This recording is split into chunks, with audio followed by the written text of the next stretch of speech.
Élection 2023, l'entrepreneuriat aussi et aussi comment promouvoir les jeunes à pouvoir entreprendre. Mais il y a cette loi de la sous-traitance qui continue certainement à étouffer. Nous allons en parler avec M. Gardi. Bienvenue.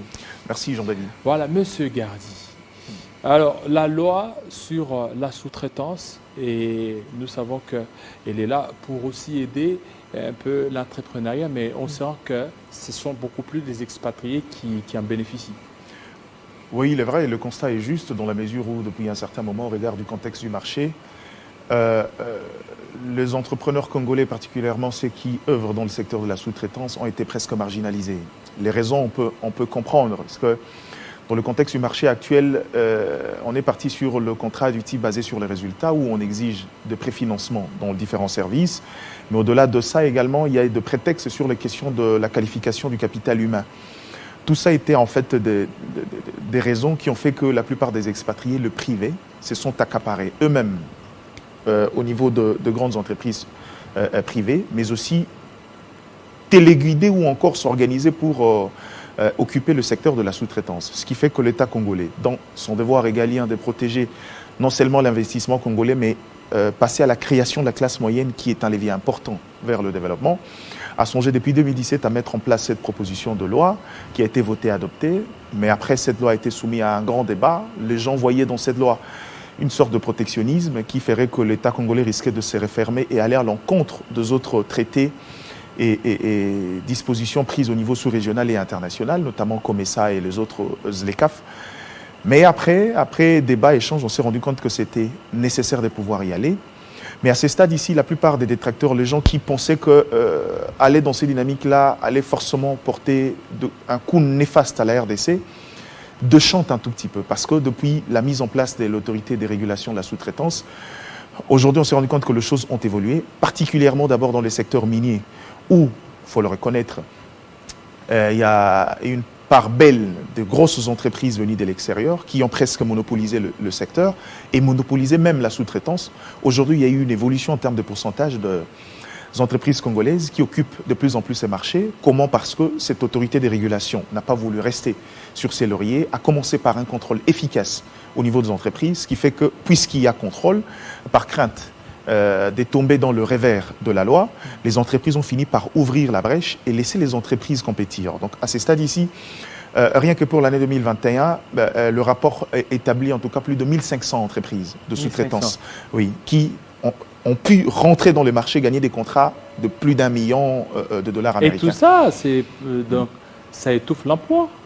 Parce que de sous-traitance, ce n'est pas un emploi plein, on peut le dire, dans le vrai sens. Non, tout dépend. C'est vrai qu'il y a des sous-traitances conjoncturelles, il y a des sous-traitances un peu plus permanentes. Oui. On parle ici des entreprises qui fonctionnent convenablement, des entreprises légalement reconnues. Donc on ne parle pas ici des individus. C'est vrai que dans le marché de services, il peut y avoir des personnes physiques qui, pour des raisons de prestation de services, peuvent être constituées, considérées comme étant le sous-traitant, mais ici on parle des entreprises congolaises. Donc ça veut dire que c'est des entreprises convenables, avec de la valeur ajoutée, avec de l'emploi, ça je vous le confirme, qui aujourd'hui peuvent occuper et espérer gagner un peu de l'argent, occuper un peu de place. Donc l'État congolais, depuis toujours, on se plaignait que l'État ne protégeait pas l'investissement local. L'État ne savait pas aller dans le sens de pouvoir sécuriser le Congolais. Mais aujourd'hui qu'il est fait, c'est vrai que beaucoup de gens émettent de doutes. Beaucoup de gens émis de réserves, ce qui n'a pas lieu d'être, Jean-David Kilolo, réfléchissant par l'absurde. La plupart des gens se sont dit, bon, écoutez, est-ce qu'aujourd'hui, pour un État qui est ouvert au monde, un État qui va dans la dynamique de zone de libre-échange, aller dans cette sorte de protectionnisme va nous aider? Je réponds par le direct. Aujourd'hui, il n'existe presque pas des IDE congolaises sur le marché international. La RDC n'importe presque rien. Ça veut dire que ce n'est qu'un vaste marché où les autres viennent s'en servir. Donc si à la limite, les autres États voulaient aller dans les systèmes justement des restrictions réciproques, je crois que le résultat est faible.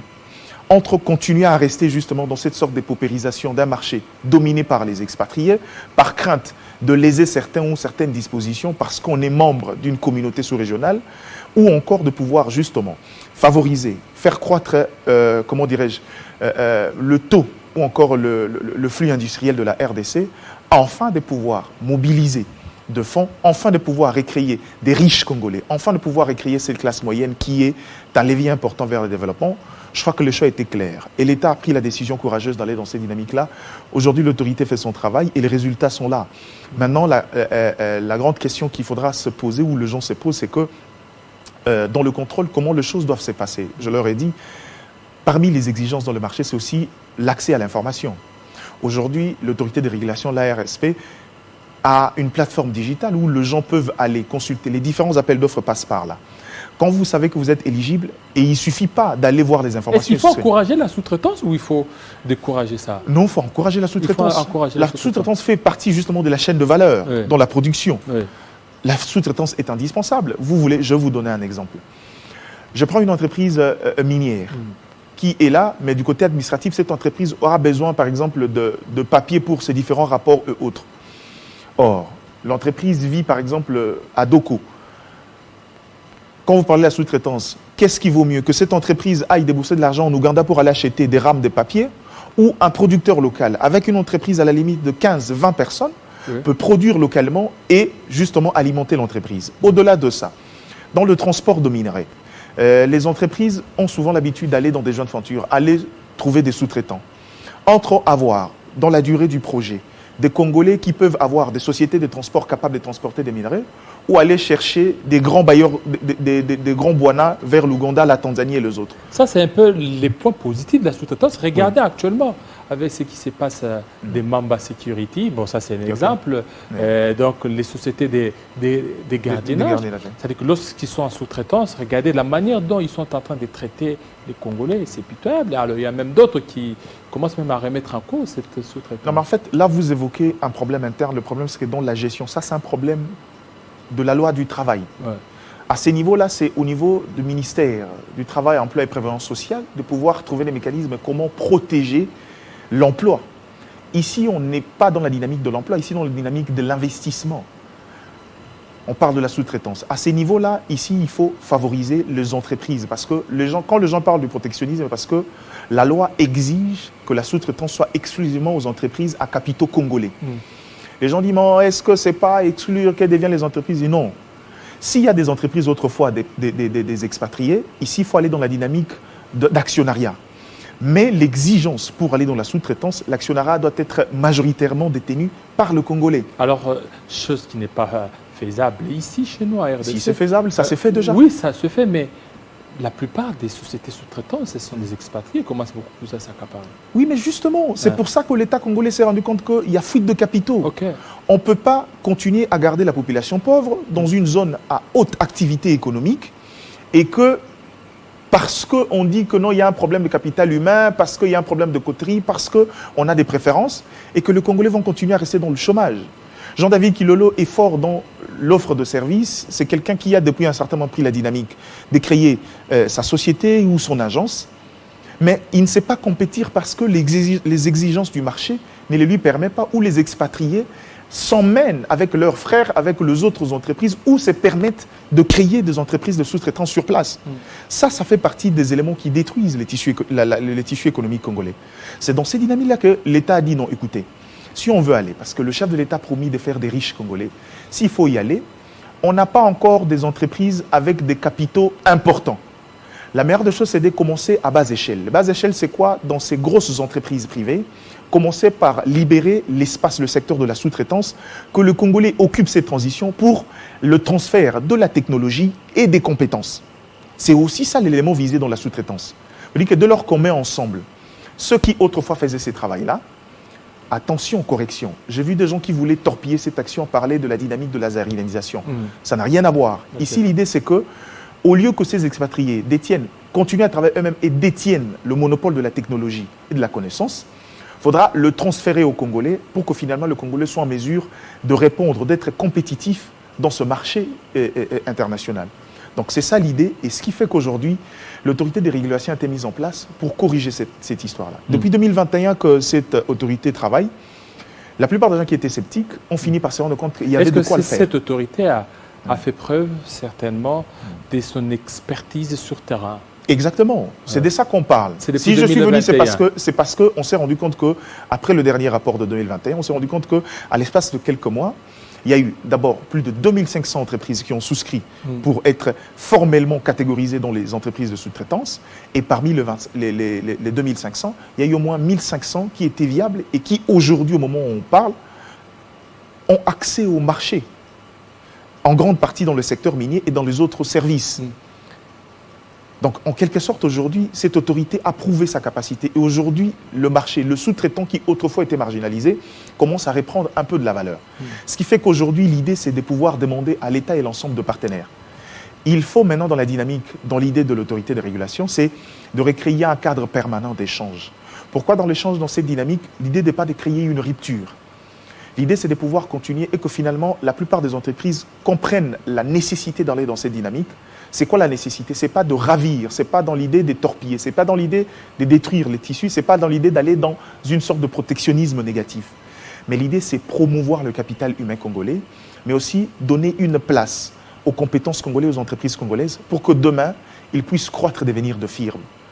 Jean-David Kilolo, c'est la jonction indispensable pour aller vers la création de richesses en République démocratique du Congo. Dès lors qu'on aura cette classe moyenne, des hommes riches, capables d'accéder à des marchés, ces gens-là pourront, cette fois-là, quitter le secteur congolais, être en mesure d'aller compétir dans d'autres États par principe de réciprocité. Et c'est alors que, cette fois-là, on pourra un jour réduire sensiblement l'influence des expatriés dans les tissus économiques congolais. Sans cette dimension-là, il est difficile. Et c'est pourquoi aujourd'hui, il faut dire bravo, il faut dire merci à l'ensemble de ces services qui font un travail. C'est vrai que ce n'est pas encore suffisant. On est encore dans les premières expériences qui portent des fruits très élogieux. Mais maintenant, là, la dynamique, c'est qu'il faudra que l'État et l'ensemble de partenaires puissent aider cette autorité à aller dans cette dynamique-là. Aujourd'hui, moi, j'ai des témoignages, j'ai des gens qui étaient regroupés dans le club, comme on l'appelle. Le club? Oui, le club de sous-traiteurs, qui aujourd'hui, finalement, cette association a pu trouver des voies et moyens. Cette association qui, depuis toujours, craignait que se plaignait de l'abandon de l'État, se plaignait que l'État ne savait pas protéger l'investissement local, l'État ne savait pas sécuriser. Je vous donne encore un exemple à bas échelle. Il vous souviendra que depuis un certain moment ici, il y a eu des Chinois qui ont commencé à vendre des histoires même en détail alors que la loi l'interdisait, avec la bénédiction de certains Congolais. Et les gens n'ont pas mesuré la conséquence de ce qui s'est passé, mais la conséquence c'est qu'on a finalement rendu le Congolais amorphe. Pourquoi? Dans ces marchés, dans cette compétition-là, le Congolais partait en déphasage. Pourquoi? Parce qu'il y avait déjà des problèmes d'ordre structurel avant. Les Congolais n'ont pas la possibilité de pouvoir compétir déjà dans des marchés importants.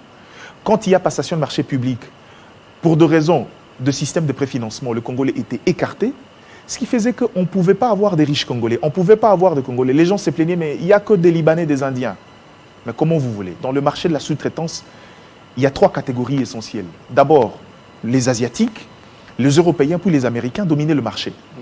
Dans tous les cas, où sont passés les Congolais? Quand vous allez dans ces entreprises-là déjà, il y a peu de main-d'œuvre congolaise. Maintenant, au-delà d'avoir dans l'entreprise la main-d'œuvre congolaise qui est très faible, il ne faudra pas laisser la sous-traitance encore. Donc le Congo a pris ces dynamiques-là, le gouvernement, l'État congolais a pris ces dynamiques dans l'idée de promouvoir la création de la richesse congolaise. Et aujourd'hui, voir le Congolais aller dans la dynamique de torpiller cette situation-là, je perds mon latin. Donc à ce stade ici, la raison de ma présence sur ces plateaux, c'est dire à l'ensemble de Congolais. Dans les notions économiques aujourd'hui, il y a des éléments essentiels. Aucun État dans le monde ne s'est développé sans la création d'une classe moyenne. Il faut toujours qu'il y ait la classe moyenne. Il faut qu'il y ait la classe moyenne, parce que c'est la classe moyenne qui tire vers le bas les autres. Les gens se plaignent souvent, on dit, au Congo. On est dans un État où, si vous regardez, le taux de remboursement de dette est très faible. Ce qui fait que les entreprises, quand vous allez chercher des prêts à la banque, on ne vous donne pas, on vous exige des choses au-delà de vos capacités. Ces entreprises-là manquent sérieusement des capitaux. Et aujourd'hui, avec la venue de l'autorité de régulation, il y a eu une brèche que les gens ne voient pas. C'est la création comment on l'appelle, la création d'un capital. Création d'un capital. Oui. Ça veut dire que cette dynamique est quoi? C'est-à-dire que le fonds de garantie, comme on l'appelle en termes techniques, c'est que Jean-David Kilolo est un entrepreneur. Il va gagner, il va postuler pour un contrat de 15 millions de dollars américains. Dans le contrat du marché actuel, c'est que quand vous arrivez, il y a un système de préfinancement. Ça veut dire que vous devrez couvrir presque plus de la moitié du travail avec un fonds que vous allez déverser et l'entreprise, en contrepartie, payera après. C'est ce qu'on appelle les contrats basés sur les résultats. Or, d'où est-ce que cette entreprise congolaise ira trouver le fonds, le capital, sur le 15 millions, d'au moins 7 millions, 500 000 dollars, pour pouvoir commencer les travaux et honorer son contrat. Alors qu'à ce stade ici, avec les quelques pourcentages qui est reversé à l'autorité de régulation, il y a un fonds de garantie. Quand il va vers une banque pour faire un prêt, c'est-à-dire l'autorité l'accompagne. Et que la banque a des garanties que même en cas de perte, il y a une structure qui peut gérer le risque. Ce qui fait qu'ils n'auront pas de difficultés. Tu n'iras pas chercher un prêt pour honorer un contrat où on va t'exiger des livrets parcellaires que tu n'as d'ailleurs pas. On ne va pas t'exiger des garanties exorbitantes que tu n'auras pas. Finalement, tu ne sauras pas travailler et les entreprises congolaises dans ce secteur-là se meurent. Donc, il y a autant d'apports, il y a autant d'éléments essentiels dans ces dynamiques-là que le Congolais doivent le savoir. On est dans un pays continent où le secteur public ne saura pas occuper l'ensemble de compétences. Le secteur privé doit occuper au moins 80% de l'emploi congolais. Et comment y aller si on ne sait pas aller dans la dynamique de la création d'emplois? La création d'emplois, ce n'est pas forcément attendre, comme nous on le dit, mais aller dans l'idée de l'investissement. Et pour encourager l'investissement, il était indispensable qu'on passe par cette zone-là, par encadrer la sous-traitance, par permettre aux Congolais de pouvoir aller au contact de grosses firmes internationales, être en mesure d'être dans la chaîne de production, dans la chaîne de valeur, et en fin de compte, acquérir justement cette compétence-là, et cette fois-là, pouvoir se développer dans les jours à venir. Pourquoi pas avoir des Congolais qui vont occuper les grands secteurs, par exemple le secteur minier, avoir des entreprises à capitaux exclusivement congolais, avoir dans les secteurs miniers non seulement de la chaîne, non seulement dans l'administration, mais également dans les dimensions techniques de Congolais capables parce qu'ils auraient été au contact, parce qu'ils auront appris, parce qu'ils auraient eu le temps d'opérer dans le circuit international et acquérir cette expérience et le partage avec les autres. Donc à ce stade ici, je crois que mon souci, c'est d'appeler l'ensemble de Congolais, de pouvoir accompagner ces travails, de pouvoir aider ces travails-là, parce que nous autres qui, depuis un certain moment, avons pris la dynamique de l'entrepreneuriat, on s'est dit, mais ça c'est une aubaine, c'est depuis des années qu'on réclamait cette histoire-là, c'est depuis des années qu'on demandait à l'État de pouvoir cette fois-là jouer son rôle de l'État providentiel, protéger les Congolais pour que finalement les choses s'améliorent. Et on espère que dans les années à venir, on aura au-delà de ces 2500 entreprises. Pour l'année 2022, les attentes sont encore beaucoup plus grandes que ça. Et sur ça, on estime que le tandem, l'ensemble des équipes dirigeantes de l'autorité de régulation pourront continuer à faire un travail excellent comme ça se présente tel que maintenant. Voilà, comme ça se présentait, mais il y a déjà autre problème, c'est avec les élections de 2023. Il y a la diaspora, on a suivi le président de cette institution, rassuré, où il a rassuré certains décideurs qu'il y aurait l'élection ou les élections au niveau de la diaspora. C'est que la diaspora, cette fois-ci, elle ne sera pas oubliée. En tout cas, c'est le vœu de la CENI, et les gens pensent que c'est Est-ce que c'est faisable aussi? Oui, mais justement, c'est ça la question. C'est faisable, oui, Jean-David Kilelo. Comment est-ce que c'est faisable? À ces stades ici, vous savez, pour des raisons d'intégration, le Congo est un tout. Cette politique d'exclusion, à mon humble avis, semble déranger un tout petit peu. Mais il y a un problème de moyens aussi, n'oubliez pas. Non, le problème de moyens ne se pose pas. Ça ne se pose pas. Je peux vous le dire en face. C'est vrai que la CENI souffre, mais le moyen, l'État congolais peut le donner. On espère que l'État-là va écouter les exigences de la CENI. Pour les questions de la diaspora, je crois qu'à ce stade ici, il faut juste faire évoluer quelque chose. Il est impossible que ces gens-là votent manuellement. Impossible. Impossible manuellement. Pourquoi impossible? Ça nous mettra beaucoup plus de temps. Le temps d'acheminer le bulletin de vote. Et dans ces dynamiques-là, il y aura beaucoup plus de tricherie que par la deuxième option. L'option, c'est il ne coûtera rien cette fois d'évoluer, d'aller vers le vote électronique. Je sais que les gens ont peur, on a la technologie et autres, les tripatouillages, non, c'est faux. Entre le manuel et l'électronique, un peu comme aux élections telles qu'organisées cette fois, il y a plus de risques dans le manuel que dans la technologie. Pourquoi? Dans la technologie, il y a un système, il y a une base de données. Avec autant les systèmes de témoins, quand quelqu'un vote, il y a des notifications et on sait exactement comment répartir qui a voté qui a voté comment. Donc en réalité, au-delà du support qui quitte du manuel à l'électronique, il n'y a pas très grande différence. Mais seulement dans la loi, nulle part on parle de la loi du vote électronique.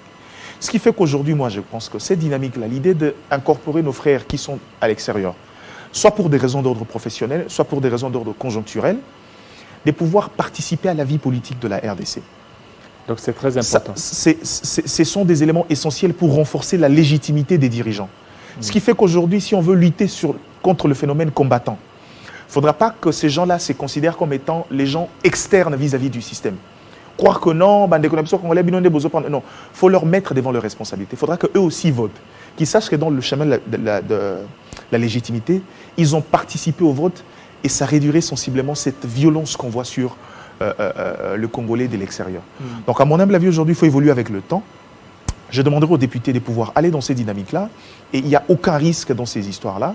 Tout dépend maintenant du sérieux et je crois que la CENI, jusqu'à preuve du contraire, cette machine à voter, pourtant vilipendée autrefois, nous a prouvé à suffisance que c'était un outil important, une innovation congolaise qui d'ailleurs fait l'objet de l'étude des autres États. Il y a des États qui viennent pour apprendre de l'expérience de la machine à voter congolaise. Il ne faudra pas que nous, on vilipende les peu d'apports qu'on apporte sur le monde et sur le marché international. Donc à ce stade ici, je crois que c'est inévitable. Pour renforcer l'élan de la légitimité, pour ne pas faire des exclus du système, ils vont croire qu'ils ont le droit, le monopole de la violence, parce qu'ils n'ont pas participé et que la faute nous incombe, nous qui sommes sur place. Ils doivent participer et pour ça, il faut faire évoluer le texte. Merci beaucoup, M. Gardy, surtout de cette analyse. Restez branchés sur Télé 50, fidèles téléspectateurs, et à très bientôt.